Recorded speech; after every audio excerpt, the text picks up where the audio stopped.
শাকিল, শেরপুরে বন্যা পরিস্থিতি নিয়ে পানি উন্নয়ন বোর্ড কি বলছে এবং একই সাথে জানতে চাই দুর্গত এলাকায় প্রশাসনের দেয়া পর্যাপ্ত ত্রাণ কি পৌঁছেছে কিনা, সাধারণ মানুষ কি বলছেন? জানেন, গত কয়েকদিনে টানা ভারী বর্ষণ উজান থেকে নেমে আসা পাহাড়ি ঢলে কিন্তু শেরপুরের শ্রীবর্দী, ঝিনাইগাতী ও নালিতাবাড়ী উপজেলার নিম্নাঞ্চল প্লাবিত হয়। এরপর স্থানীয় প্রশাসন তড়িঘড়ি করে বন্যার্ত দুর্গতদের মাঝে শুকনো খাবার আসলে বিতরণ শুরু করে, যা একেবারে অপ্রতুল ছিল। পরবর্তীতে গণমাধ্যমে খবর প্রকাশের পর বরাদ্দ দেয় জেলা প্রশাসন। এরপর উপজেলা প্রশাসনের সহযোগিতায় কিন্তু দুর্গতদের মাঝে ত্রাণ সামগ্রী বিতরণ করা হয়।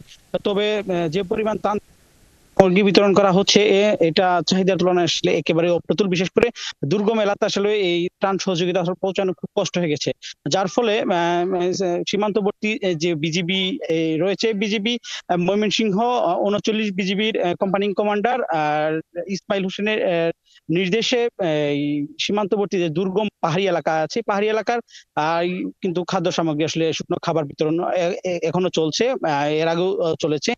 পানি উন্নয়ন বোর্ডের সঙ্গে কথা বলেছি আমরা। পানি উন্নয়ন বোর্ড আমাদেরকে জানিয়েছে যে আজ দুপুর থেকে কিন্তু এই রোদ থাকার কারণে কিন্তু আসলে এই নিম্নাঞ্চল থেকে পানি চলে যাচ্ছে।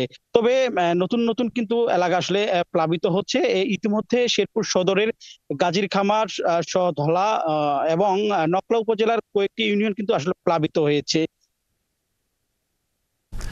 শাকিল মুরাদ, আপনি বলছিলেন যে নতুন নতুন এলাকা প্লাবিত হয়েছে, তবে যেটি আসার খবর সেটি হচ্ছে আজকে যেহেতু রোদ উঠেছে, কিছুটা বন্যা পরিস্থিতির উন্নতি হওয়ার পথে।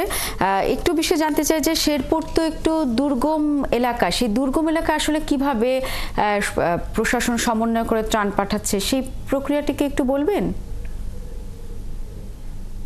আপনি ঠিকই বলেছেন। শেরপুর হচ্ছে কি একেবারে ভারতের মেঘালয় রাজ্য ঘেঁষা সীমান্তবর্তী জেলা। এই জেলায় ৩ উপজেলা একেবারে বর্ডার এরিয়া, যার ফলে এখানে দুর্গম এরিয়াতে আসলে বিভিন্ন জায়গা থেকে ত্রাণ সামগ্রীগুলো আসে, আসলে তারা ভিতরে যেতে পারে না, যার ফলে এখানে বিজিবি এবং সেনাবাহিনী এবং স্থানীয় প্রশাসন সমন্বয় করে একটি টিম তৈরি করে, এই টিমের মাধ্যমে মূলত বন্যা দুর্গতদের মাঝে আসলে এই ত্রাণ সামগ্রী বিতরণ করা হয়। তবে আমরা দেখেছি যে ত্রাণ সামগ্রী বিতরণের সময় নৌকার কিন্তু আসলে বড় একটা সংকট রয়েছে, যার ফলে কিন্তু একেবারে দুর্গম এলাকায় কিন্তু আসলে এখন পর্যন্ত ত্রাণ পৌঁছেনি। এছাড়া আমি যদি সদরের কথা বলি, শেরপুর সদরে কিন্তু যে পরিমাণে ভয়াবহতা শুরু হয়েছে গতকাল থেকে, এখন পর্যন্ত আসলে প্রশাসন, সংশ্লিষ্ট প্রশাসন কিন্তু ওই তুলনায় কোনো খাদ্য সামগ্রী আসলে দিচ্ছে না বলে স্থানীয়রা দাবি করেছেন। আপনাকে অসংখ্য ধন্যবাদ। আমরা আপনার মাধ্যমে শেরপুরে দুর্গম এলাকা এবং সদর উপজেলার যে বন্যা পরিস্থিতি এবং ত্রাণ যে বিতরণ সে বিষয়ে সবশেষ তথ্য জেনে নিলাম।